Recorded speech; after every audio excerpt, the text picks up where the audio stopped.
I am born into a mixed family. My my grand my maternal grandfather had two wives, a Christian wife and a Muslim wife. So when we were uh, when I was growing up here in Cotabato City, that's we have Muslims, indigenous peoples, and the Christians here mixing together. And as children, we played with each other. So there was no division. There is a funny expression actually. It says, when we go home, we smell the same. We smell like, coins, loose coins. So because you keep on like running around. So at the end of the day, when we go home and our mothers call us, it's like, go into the bathroom. You smell like this. So because at the end of the day, we smell the same. So that's the environment that I grew up with. And then when I was uh, when I didn't finish my high school days here because of the war that broke in the city. So, but when I came back, I started working. My cousin, who is the son of one of the children of my Muslim grandmother, stayed with us. And he because he wanted to go to school, so he stayed with us and he went to school. And during the month of the holy month of Ramadan, he would fast, and I would fast with him. So we would wake up at 2 o'clock in the morning. We would cook and stuff like that, and then so he would go to school and I would go to work. So we were doing that. So, but even before he was here, I I started my interreligious awareness really because of a priest who passed on during the COVID pandemic. He was very influential in introducing interreligious dialogue in the city. But there was just a few of us, no, the Christians and indigenous peoples who would journey with the Muslims during the Ramadan. So we called it Duyog Ramadan. Duyog is a term that means journeying with or accompanying. So it's spelled Duyog. So Duyog. So we called it Duyog Ramadan. It started in the Islamic city of Marawi by the bishop there. He was still a priest at the time. He wasn't a bishop there then. Father Edwin de la Peña. He started the small movement there, and then it was adopted in Cotabato City. So when my cousin came over, I was already like half in, half out of the Duyog Ramadan movement. But when he was here, he really influenced me in terms of you know fasting, and so we did. We fasted together. We but I was still I'm still a Catholic. I never gave up my faith. It's just that during the time of Ramadan, and then during the time of East of Lent, which is like you know we fast every Friday, and he would say he wants to fast with us on Friday, and I said, do you really want to do it, or are you just doing it because I'm joining you during the Ramadan? And he would like laugh about it, but he would fast on Friday or not. There's no really like that pressure to do it, but that's how we got into that.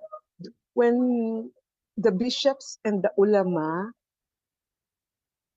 there was a peace agreement that was signed between the Moro National Liberation Front and the government.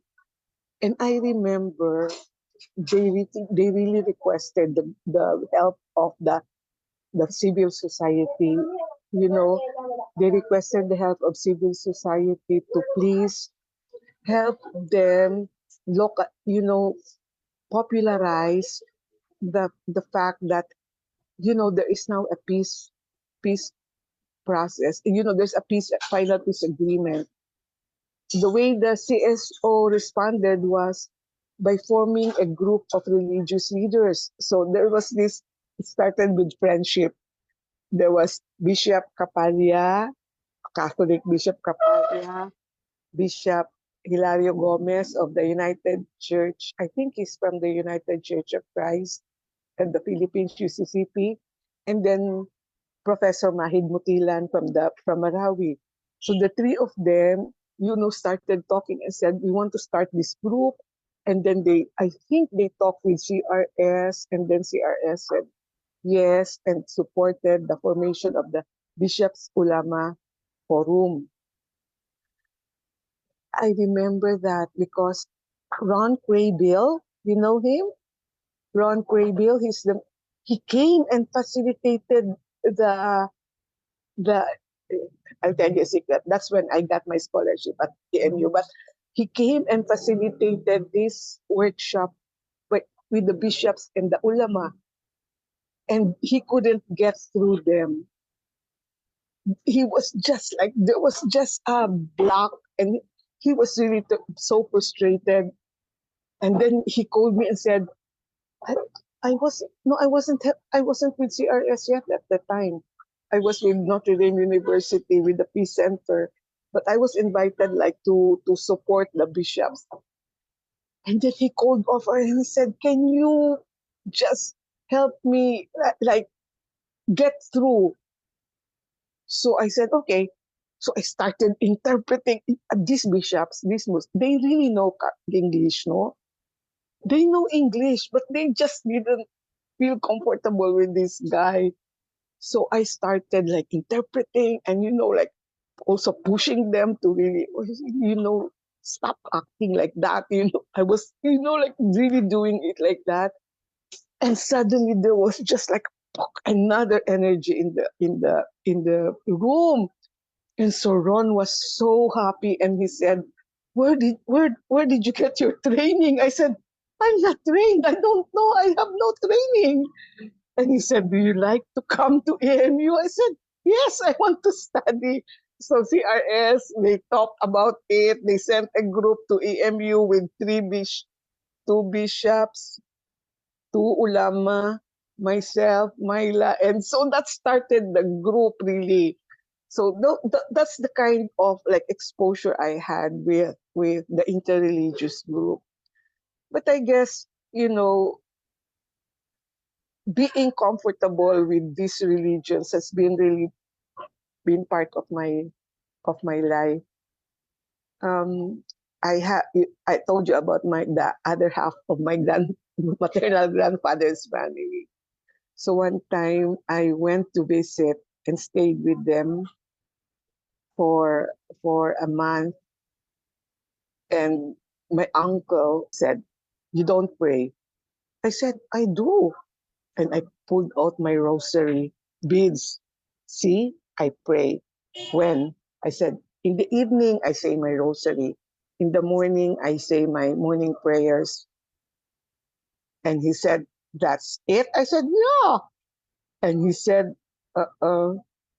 And, and so that started me like, because he said, um, you you have to learn how to live with the presence of the Almighty. So I started being conscious about how prayerful they are, how they really like this. And then I asked my aunt, can you teach me how to do the ablution? And he said, you want to go to Sambayang, the prayer. And I said, yeah. Are you converting? I said, no, that's okay. And so they taught me how to do the ablution. They taught me how to do this. And then I went to worship to pray in their mosque. And my uncle was very upset with my aunt. Her father is going to come here and kill all of us because of what you did. And then talk to me. And I said, like, no, I'm not converting. I just miss worshiping with a group, with the community. I can't, I'm praying on my own. I like to worship with the community. So they kind of like accepted that, except my uncle was really, very worried. But, then later, years later, when I was in Pakistan, it was natural for me to join the group when they, worship. And I was like washing myself, and they were like, "How do you know this? How do you know how to clean yourself? How do you?" And I said, like, well, I know I grew up in the city. But you're a Catholic, right? Yeah, I'm a Catholic. Are you converting? No, I'm not converting. So, but that's the exposure that I really had. Enough. So many things I said already.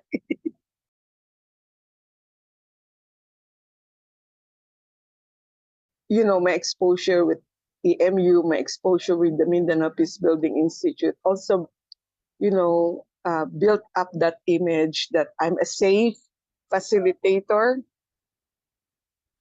You have, um, especially with people who are very suspicious of each other. And we grew up really looking at each other as enemies because of the war, the war between the government and the Moro National Liberation Front. So that started, people looking at each other as, you're a Christian, so you belong to the soldiers, you're a killer.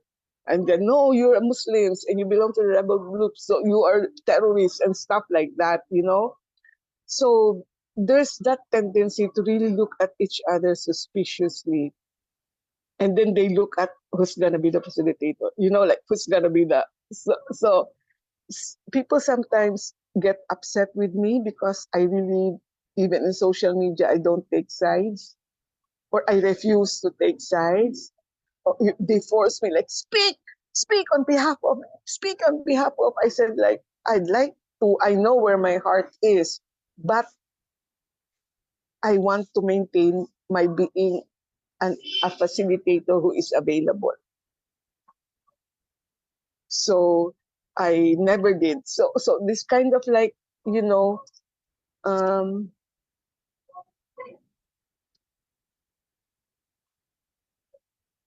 being accepted by both, because of my Catholic faith. So I'm accepted by Christians. I'm accepted by the Protestants. I'm accepted. Oh, then yeah, yeah, yeah, yeah. And then the Muslims. So the Muslims, they kind of like wait for the leader to say whether I'm okay or not. So they kind of like wait. Fortunately for me, I know these leaders because of, a past experience with them. So they know me. They say, "Oh, she's different. She's like this." So they vouch for me, and that somehow gives me the blessing that I can facilitate mixed groups, dialogue between groups. So that kinds of gives me the, my being an MPI facilitator, plus being accepted by not taking sides. Um, I do I do first, like with the Moro Islamic Liberation Front, we did a lot of trainings for them in terms of building their capacity.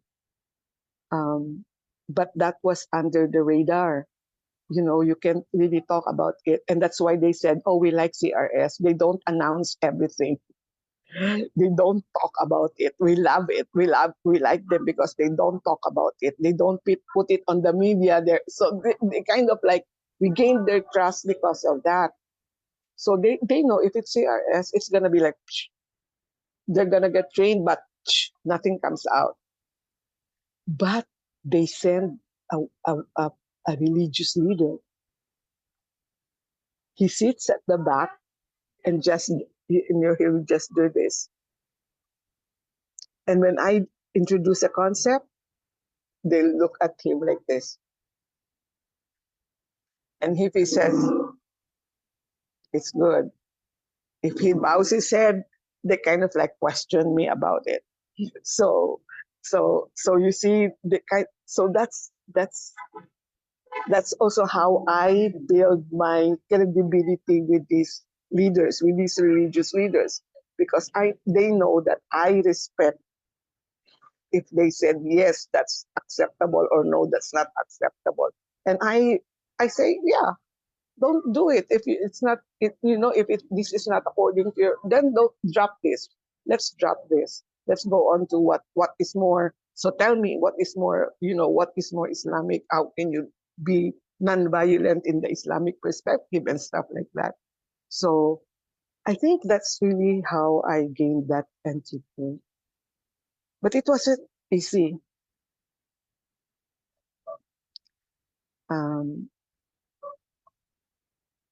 my my dad was a lawyer of the military, so he belonged to the other side, and I was staying on the other side.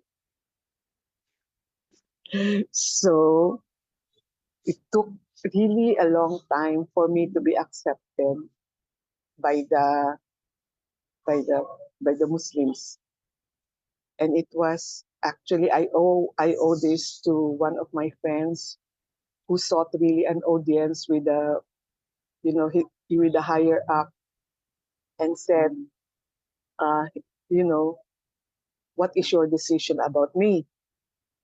And then the higher up said, she's not her father. So that opened, you know, the opportunity also for me. And I will always, always, always be grateful to that guy. He has done, and I am always praying for his soul. But two of them actually stood up for me, so that really I owe them, this entry into acceptance, not entry, but acceptance into the being a facilitator for both sides by the grace of God.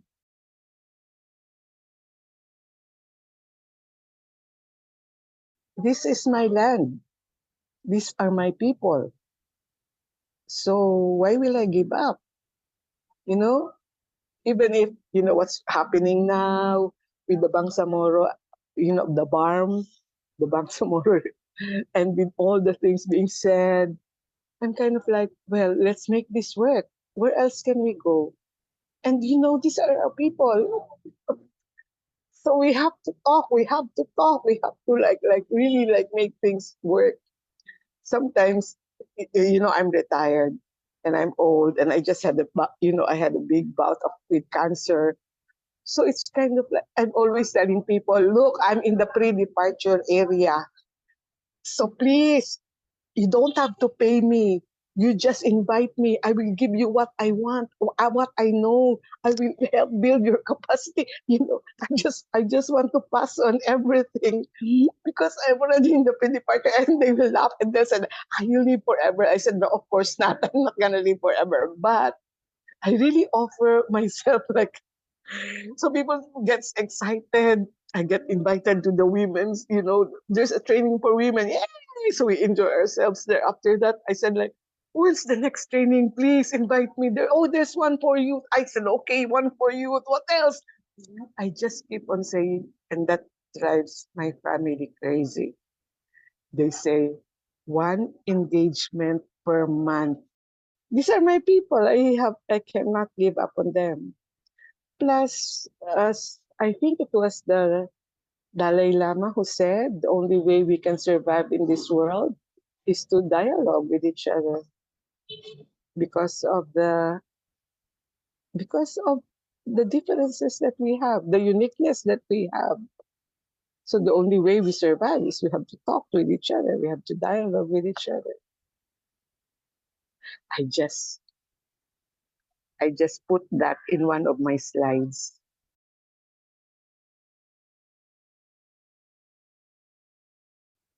Oh my God, that was really something.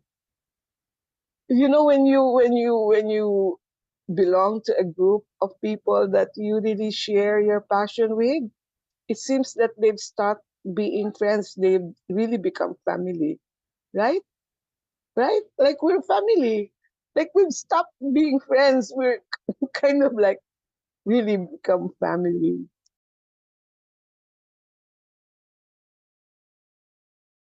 I'm not sure if it is done in the West, but here in Asia, we always, whatever, even if we do not agree with what is being said, we always keep our peace.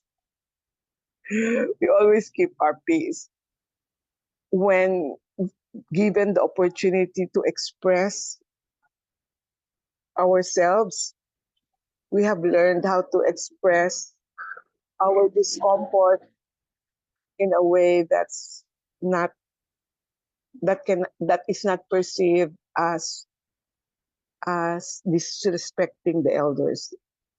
So we've really learned how to, especially because in the Islamic and the indigenous people's culture, there's the concept of the maratabat, which is shaming. You do not shame them. So even if what they said for you might be wrong, you do not say, but that's wrong because it's maratabat. So that's I have to be very, very careful about that. So I have learned how to, I'm kind of like, if I speak, I want to speak, I'll speak right that. But with these leaders, it's kind of really learning how to tame my tongue so that I hold it back and that I really also express what I need to express in a way that's very respectful because of that concept of maratabat. With the Catholic bishops, there is the tendency for them to say, "You're a Catholic, support us first." So I'm always saying that, yes, I'm a Catholic and I am practicing my faith, but I am a facilitator. So I try to explain to them that way. With Catholic bishops, there's no concept of the maratabat, but still so much of that hierarchy is there, you know. So that hierarchy remains. So long as you are a lay person, you're like this. You don't have a voice. You don't have a. But well, that that kind of does not ring true with me because I really like have a voice in meeting the Catholic bishops and even the Protestant bishops. So it's kind of like only very, very careful with the indigenous and the Islamic leaders. So that indigenous concept of manatabat is, I'm very, very careful about that. It's funny also because, there was one incident at the Mindanao Peace Building Institute where we had, during the opening, during the opening of there was an accident. I think somebody hurt his or her foot or something like that.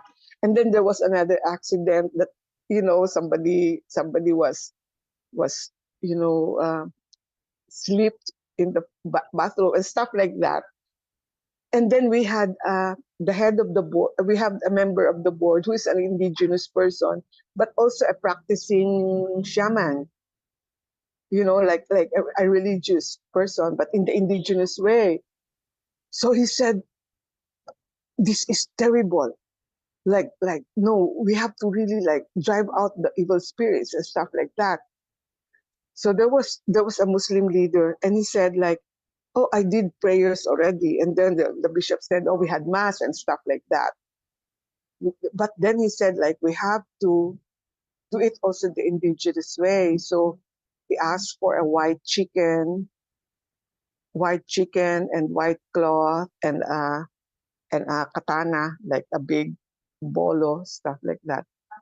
And he did, like this, a religious, and then he killed the chicken. And the students really were so upset. They're like, "Oh, why did you kill the dog? We didn't like this. The chicken was so there was this really, really, really, really, really like huge we couldn't stop, we couldn't start properly our classes. In all the classes, the students were like talking about the chicken being killed. So, the director came to me and said, like, what are we going to do? I said, like, look, I'm also busy processing my class. What are you doing with your class? I'm just telling them, like, to write down what has upset you about this. Write it down.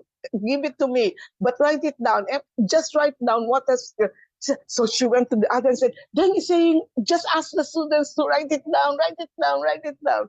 And then afterwards, they said, like, okay, so everybody, you have put together, we will talk about this, but okay, so calm down. Is there something that needs to be addressed now before we can, in the class? So somebody told me, just explain to us why the chicken has to be killed. So I explained, this is a ritual, it's like this, it's ganito. So it dates back to the time of Moses where sacrifices were made. So I had to like really do that.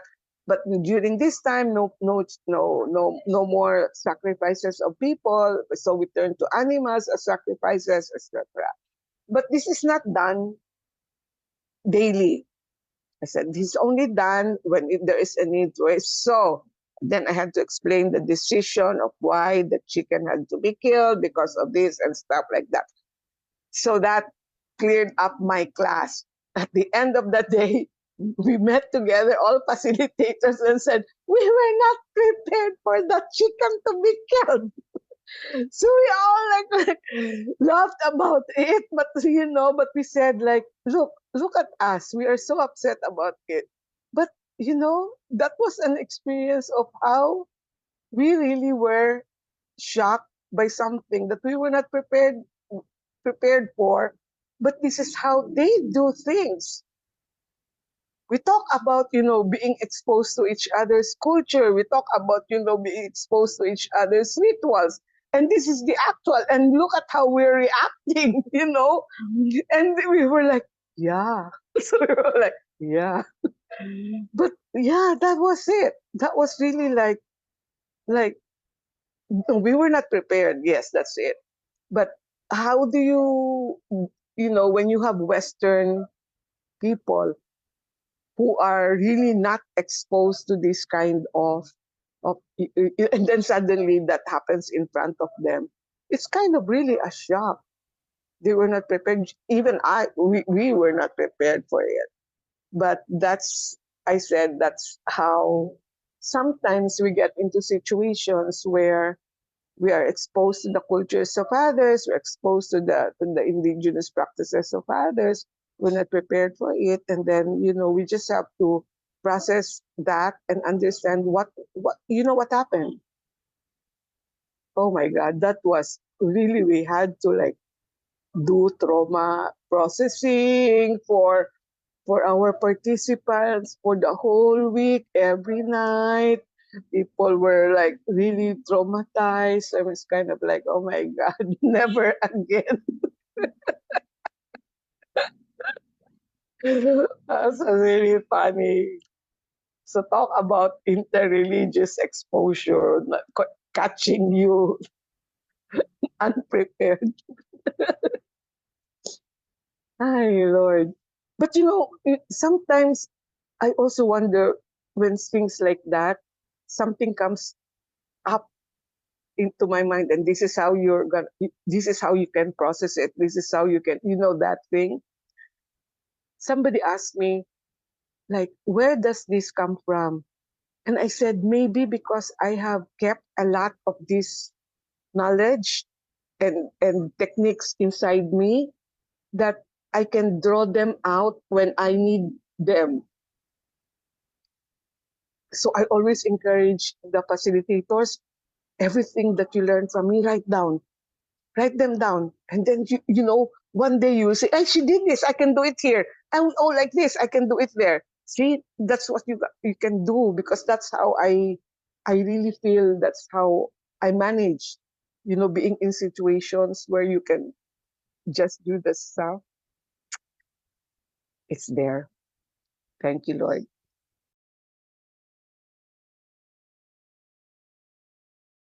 for example, there was this, I was invited to do to a women's group, and I was told that this group has been meeting for a long time already. So, so I said, okay. So they already had peace.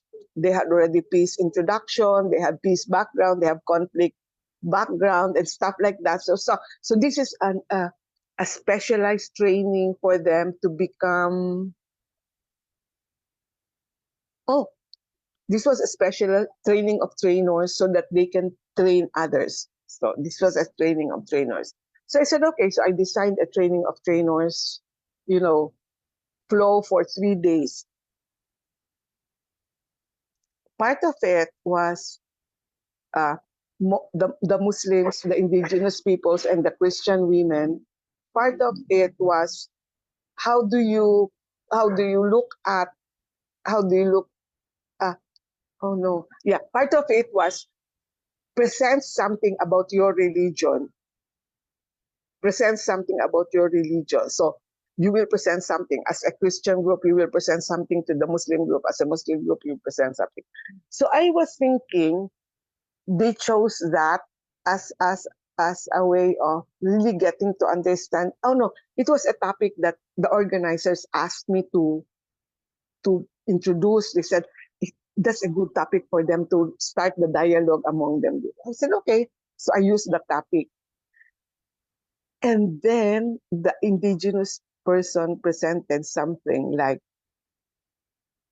I ah the Yura, the king, oh, not king, the Dato. I think they call them Dato also. The Timwai. The Timwai in the indigenous people can have as many as 100 wives. And I was like, wow. I was like, wow, 100 wives. But I was listening. I was looking at people, and then somebody stood up and said, 100 wives. How can you have 100 wives? And started, harassing the speaker. And I said, like, I look at the organizers. I look at the, and then I said, like, okay, I'll do a process intervention here as a facilitator. Okay, I said, can I do a process intervention as a facilitator? So we are practicing our listening skills. We are practicing our communication skills. We are practicing, how do we actually like you communicate and listen to each other across our identities and stuff like that. And she wouldn't stop. She said, my being a feminist is being challenged here. I'm sorry. I am using my feminist lens and I feel offended with what you just said. So I said, okay, can I stop and ask, where is that feeling coming from? Is it coming from the other person or is it coming from you? Me. Okay, so and where is that coming from? Because I'm a feminist. Okay, so you're a feminist. And so I went back to, it's not the speaker's fault. It's your reaction and you have to deal with it. But she wouldn't stop. So an elder in the group stood up and said, I think I need to come in and, then, and she wouldn't stop. The elder looked at her really, really, really, really, really bad. And she caught herself like, oh my God, like it's my elder and I have to stop right there. And then I looked for, colored paper. You have that like A4, the one is colored red and the other is colored blue. And then I looked for paste and I pasted the colored paper one. I said, like, everybody form a circle around. So everybody formed a circle around, except for this young girl. She was really so upset about, that thing. And I said, can you just participate in this activity? I still feel upset. I said, you can just stand over there in one, but just observe us. And so I did the clarifying perception thing. That thing where what you see and what you see is different because you see red and you see blue. because you paste two paper together. One is colored red, the other is colored blue. So you put it in the middle and say, "What do you see?" And they said like, "Oh, red." And the other said, "Oh, blue." And then the people there says, "We do not see anything. We can only see you." And that thin line, because they can just see the thin line. So I did that thing, and then I started saying, "So is there a conflict because we are seeing things differently?" No, there's no. When will conflict start come in? When can conflict happen? Or when we force the other person to say, "You're stupid because what we see is red. Why can't you see red?" So that's when conflict comes in. So they talked about it like that. At the end of that, people were saying like, "Oh my God, so that's it. That's so easy.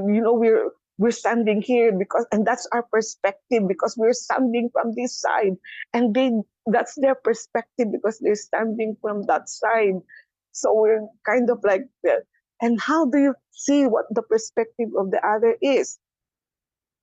If we move over to the side, okay, so who wants to move?" So they started moving. "Ah, it's red. Ah, it's green and blue. Ah, yeah, you can see nothing here."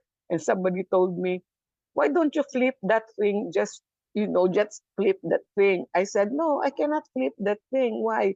Because it's like this." And this is where you as researchers have to be very careful. Why? Because sometimes this is what reality is, but what is you can manipulate things to fit what you want. You want me to flip this so that it fits your narrative? Of course I will not. Oh, they were like, "Oh." So so I do that. I did that. So I kind of like, "Thank you, Lord." So immediately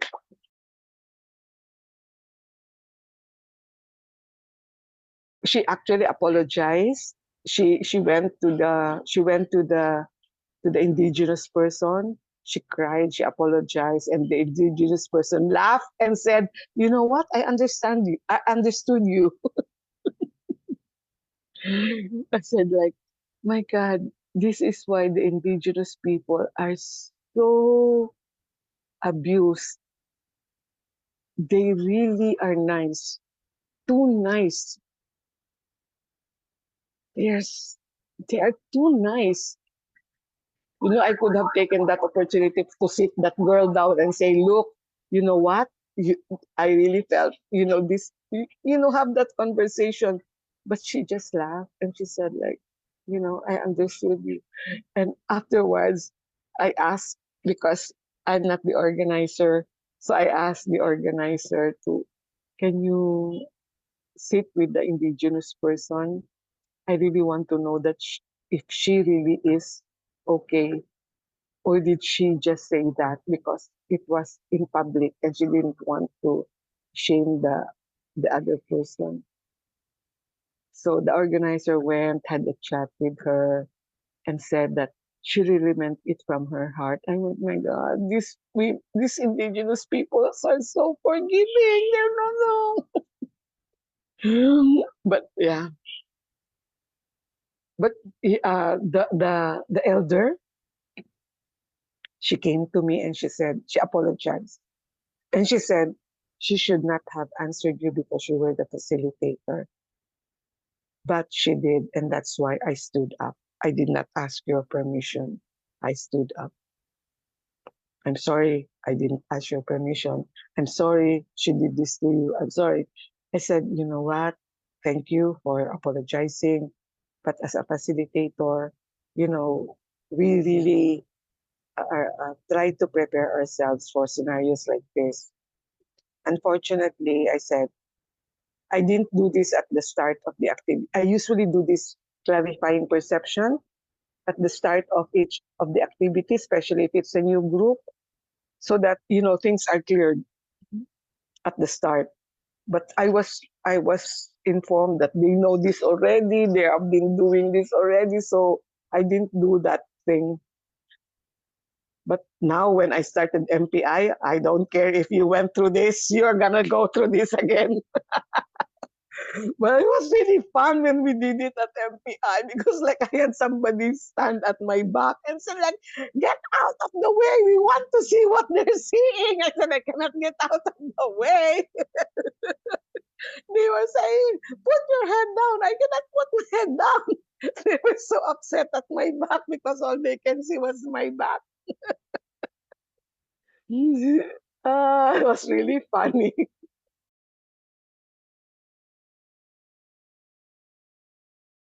I love what I'm doing. I really love what here. Remember, I had cancer and people thought I was dying.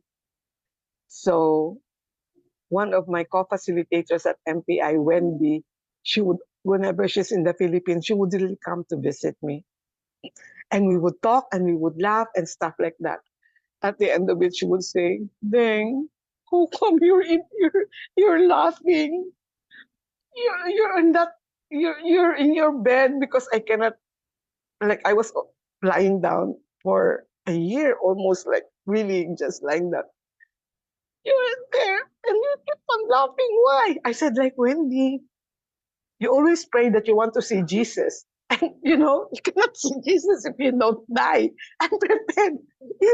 Every time I went into the operating room, the priest would come and anoint me. And, I say my last confession. I'm prepared to die now. So, and she was like, no, don't.